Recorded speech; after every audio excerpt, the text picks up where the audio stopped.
All right, high rollers, great to have this guy back. He's been real good to me. WSOP bracelet winner 2013, event 20, PLO 8.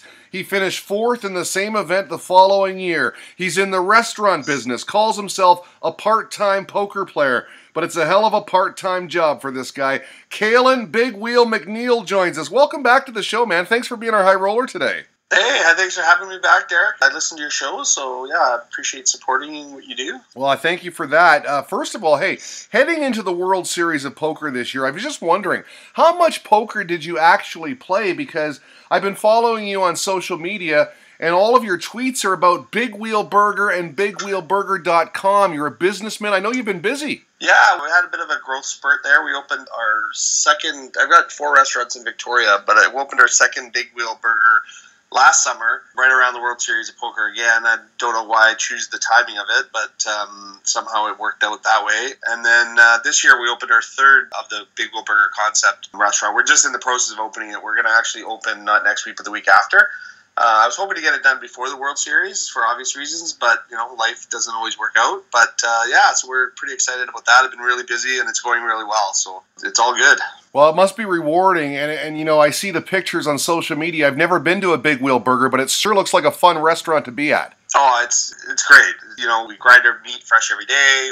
We're carbon neutral, so we're a big proponent of the environment, and it's just fun, and it's kind of character driven. The Big Wheel characters, kids kind of get into, and it's kind of got a bit of a cartoon kind of feel, and yeah, it's very passionate project for myself, and it really relates to my personality. So yeah, it's an extension of me, which is, who doesn't like that? Well, it looks like you're having fun, but it takes me back to my original question. How much preparation for the WSOP did you get in? Because you see all these young whiz kids, the guys you're going up against, they're working out, they're starting to eat right, they're playing lots of poker, they're gearing up, right? And here you are, you've got other obligations. So how do you find it heading into this year? Well, I'm always keeping my game fresh online, so I don't play a lot of live throughout the year. I have maybe 2 or 3 live tournament trips I go on. My main live events are obviously in the World Series of Poker.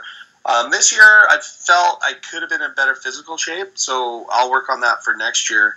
Obviously, being busy with the businesses, it's hard to totally keep fresh, but I'm a huge poker fan. I follow some training videos, sites, and with the influx of Twitch, I'm always watching JB Staples and Doug Polk and these Twitchers, and yeah, keeping fresh. I mean, I'm a fan of the game, so if you're a fan, you're staying fresh, and I'm a studious guy, so I like to do a lot of preparation when it comes to studying the game of poker. I feel like my game is as sharp as it's ever been. My biggest problem is just the stamina. I've been going fairly deep in most of the tournaments I've been playing, and I've also been suffering a cold. So I feel physically I should be in better shape. So next year that'll be my focus.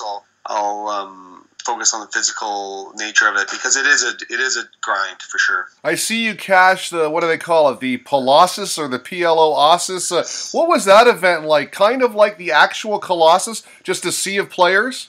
Yeah, it was a really fun event because you got to buy in.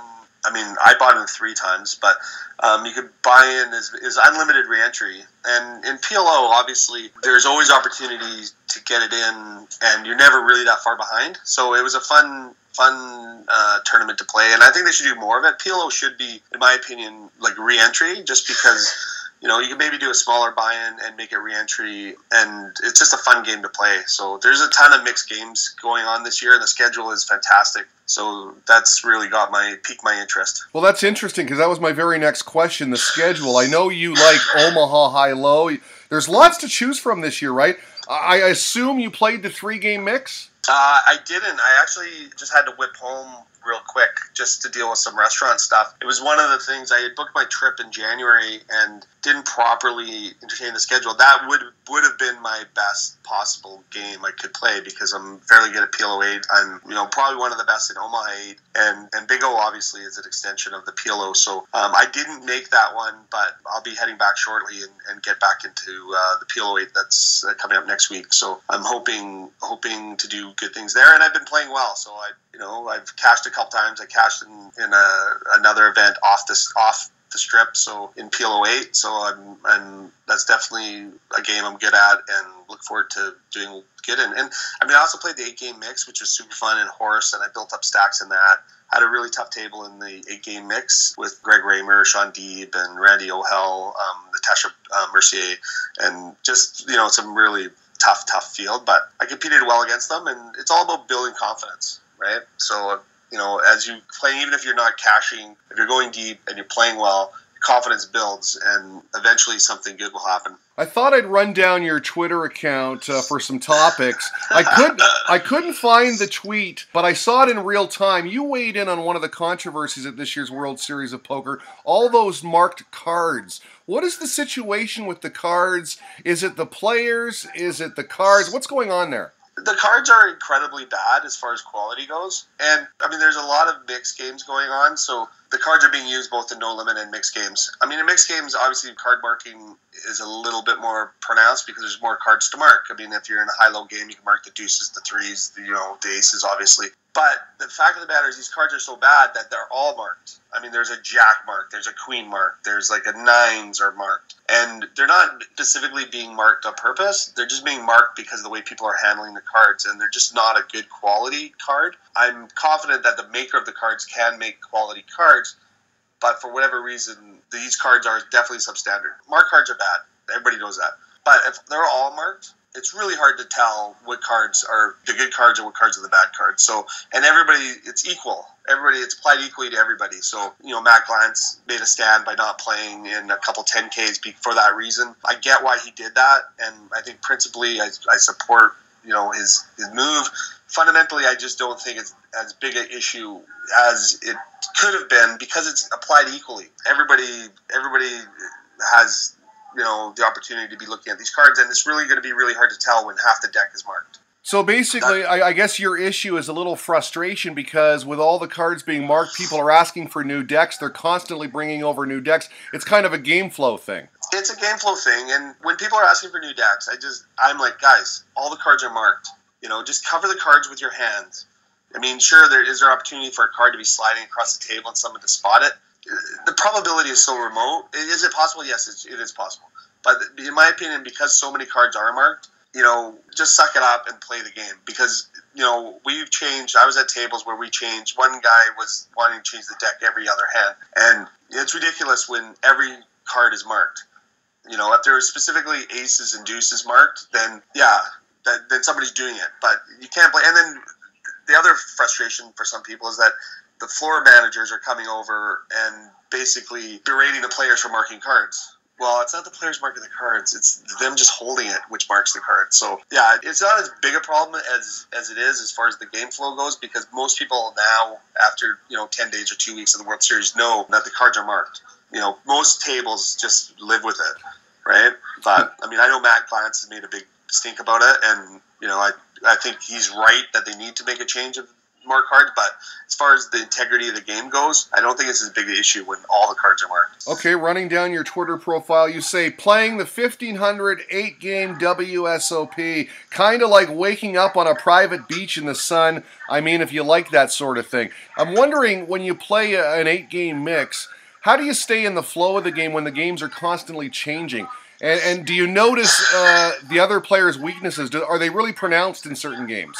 I mean, in that particular tournament, I played against some of the best 8-game mixed game players in the world, and 6-handed. So unfortunately, I mean, I had a bad table draw, so everybody knew all the games. But in that that genre of game, you're really wanting to find out which games people play well and which games they play bad. Because I'm very good at one particular game, which is Omaha 8 or better, that's where I was able to pick up a lot of chips.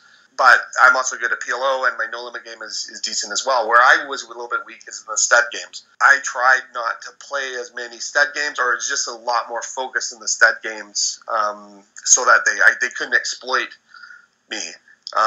So I think most players who play those games are strong in some games. The ideal thing is to be very competent in all the games, and I think you'd do well. You retweeted Matt Savage, who said, "Thanks for finally taking a picture with me, Big Wheel McNeil." He photobombed you and Alan Kessler.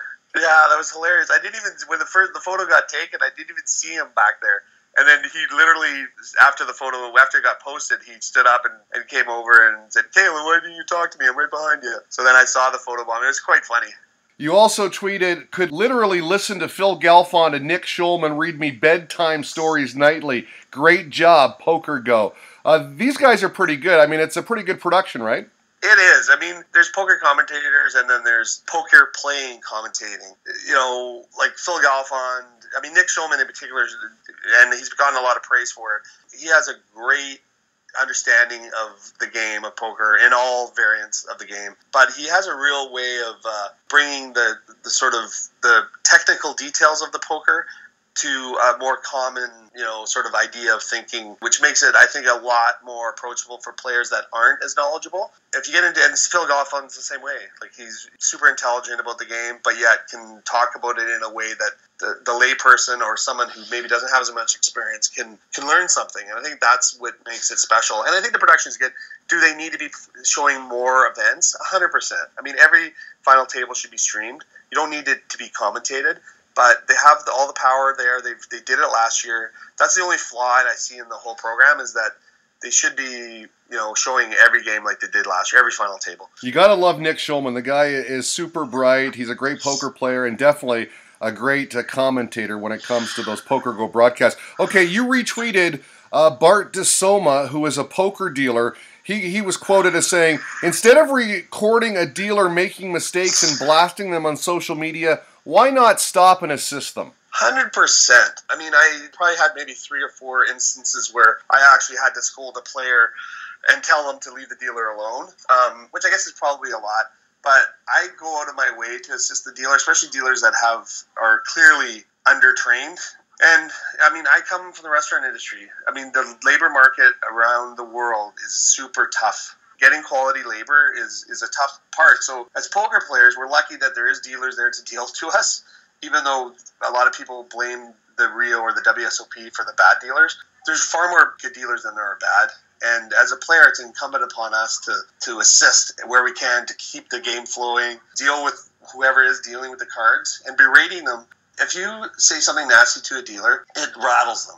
And it's only going to make them worse. So it's far better to be encouraging. And I make a point of encouraging all dealers. Do I get frustrated sometimes? Sure. There's some times where you get a little frustrated, but, it's only a 30-minute down. And then usually, the dealer that comes back, after them is much better. So, yeah, I think, it's in life. You get what you give, and I think you should be encouraging and helping, where you can. And it's just going to make the game better. Yeah, if only the dealers were as perfect as some of those poker players, right? Okay, listen. Exactly. You retweeted Evan Thomas, who said, "Expect big things from Real Kid Poker and Big Wheel McNeil at the WSOP. Only guys with enough confidence to draft themselves in the draft." Well, Daniel Negreanu for sure, right? Because, everybody's drafting Daniel Negreanu. Me, whether it's confidence or stupidity, I'm not quite sure. But I don't go into anything if I'm not planning on winning it. I mean, I've had, a fair amount of success at the World Series of Poker.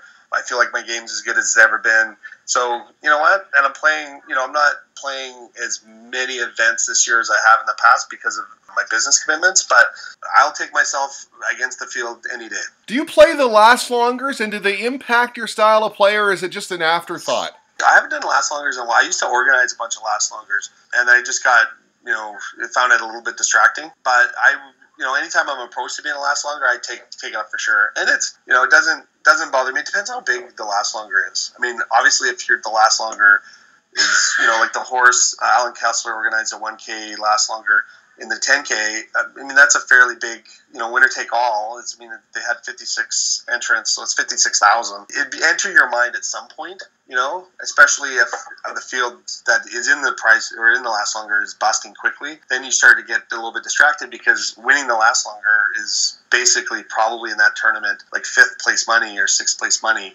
So it's not insignificant. And lastly, Tristan Wade tweeted, "Retweet or favorite if you would play at WSOP main event satellites or other main event saddies on WSOP.com." And you retweeted it. So you're saying you're down there in Vegas. There's 3 bracelet events online this year. So when you got some spare time, you might dabble on WSOP.com? Oh, for sure. And I think Tristan's point was, encouraging the WSOP to actually run some more satellites. I mean, you can literally have a $50 satellite with enough players to give away a 10K seat. So they should be having, hourly, daily, you don't have to guarantee the seats, but satellites for the main event, just to encourage players that are down there to try to win their seat online. It's a great way to do it. You can do it while you're playing the other tournaments. So I think he was mainly suggesting that to the WSOP.com to run more main event satellites, because I'd definitely be playing a main event satellite while I'm playing another tournament for sure. And lastly, Calen, and again, we appreciate your time. The Rio, I guess, what is the seniors event going on right now? What's going on at the Rio right now? What's the atmosphere like this year? It's good. The field sizes are down about 10%. I call that the Trump effect. I mean, if you look at my Twitter account, you know my views on stuff. But I do think international travelers are down. I think the domestic travelers are probably about the same. I do notice less European players at my tables, but it's still got the buzz. It's the World Series of Poker. They've done a good job at redesigning. Traditionally, the Amazon room was the big room where they'd have all the Thunderdome and things like that. They moved that to the Brasilia. So they've segregated that, which I think is good. Like, I made a couple day twos, so being in that room on a day two without anything else happening is good for the players. Yeah, I mean, it's the World Series of Poker. It's so much fun. Their schedule is fantastic. They always do a good job. As much as they make mistakes on the cards this year and things like that, overall, they do a wicked job. It's tough running a tournament or a tournament series where 100,000 players are coming in. Yeah, so kudos to the WSOP. Nobody's perfect, but they do as perfect a job as you can under the circumstances. And this year, it's no different. It's fantastic. Okay, well, I'm going to ask you before we go, and I think I just found the headline for this video on YouTube, and bad on me for making the very last question, but you said something very interesting there. You do express your political views. You're calling it the Trump effect, that the numbers are down this year at the WSOP. Explain more on that. Is that with the travel ban and that sort of thing? I think there's some outright boycotts of the United States to some degree.